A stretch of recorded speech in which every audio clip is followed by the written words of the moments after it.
I talked to Mark, who gave me the ingredient, and he said he tried to text one of my cooks, Sean, they used to work together, and asked him what was my least favorite ingredient. He thought since I hate making desserts so much, he'd give me confectioner's sugar. I showed him, I didn't make desserts. I really don't eat like a big old steak all that often, but when we cut into these the other day, I was like, you guys are pretty freaking delicious. There's all these butchers right around here. See, there's one over there that like painted goats on the windows since we opened. Isn't that funny? Oh, totally. Since you opened? Yeah. So how many drunk people bang on their door at 11 o'clock on Friday night? I see goats, let us in. Yeah, it's totally random. But anyways, they have good steaks too. So we picked up a couple of big ass like ribeyes. So I made a rub with confectioner's sugar and a bunch of different spices in it. This is this stuff called malt vinegar powder. If you sniff it really hard, it like sort of goes up your nose and it makes you start coughing. Cayenne pepper, just for a little spice. A little bit of black pepper. And our lovely powdered sugar. It's like shake and bake. So we'll get the sauce going first and then we can let it reduce and stuff.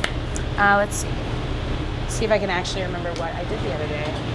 So we've got garlic, tomato, malt vinegar, red wine vinegar, dried shiitake mushrooms, dried Thai chilies. Look at my mad skills of pouring stuff into a pot. Black peppercorns. And then, of course, my powdered sugar.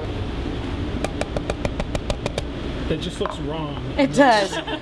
It's not looking super delicious at this moment, but in a little while, I'm sure it will be great. A little Christmassy. It does look like Christmas. Look at the snow on my little tree. To me, it's always about balance in the dish. There's a little spice, a little sweet, a little salty, a little tangy, you know, making your whole mouth happy, we say. When you reduce down regular sugar or maple syrup, I think it just caramelizes and makes it like a syrupy, really like glistening sort of gastrique type thing happening, which didn't seem to happen with the confectioner's sugar. I don't really know why. Just sort of melted in there and made it a little bit sweet. So I just started taking a different route. But on the nuts, I think confectioner's sugar is the best way to do candied nuts. It's like, now we started doing that all the time. So this is my little station I work at. I'm just waiting for this to come to a boil. I have little toys around and stuff. There's my Yoda. We're gonna take these and boil them for a second, and then here we've got cayenne pepper. We've got some more of that malted vinegar powder that goes up your nose. Some rosemary. This is tomato powder. It's just dried, dehydrated tomato in a powder. It's like really intense, yummy tomato flavor.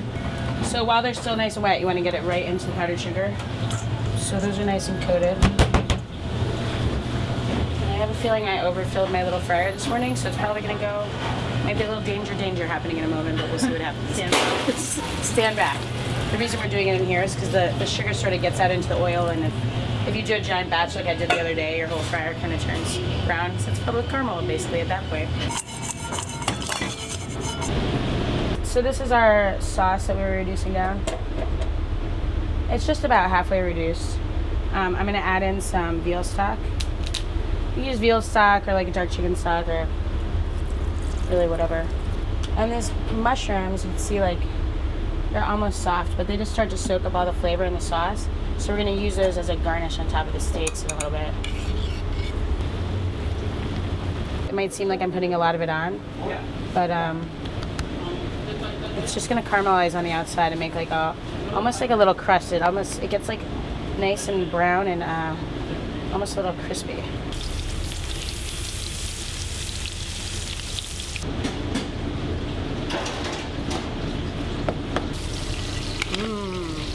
I'm just leaving a little bit of the chunks of tomato in here because it's tasty.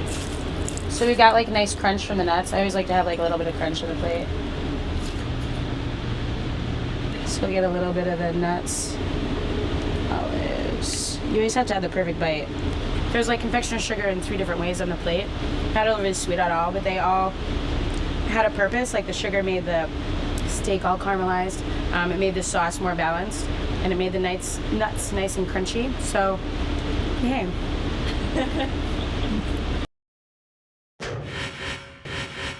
I think that he uses a lot of sort of bold and fun flavors too from in his cooking. So I just thought it'd be something different to use. I don't know if he uses tamarind. I've never actually asked him that though.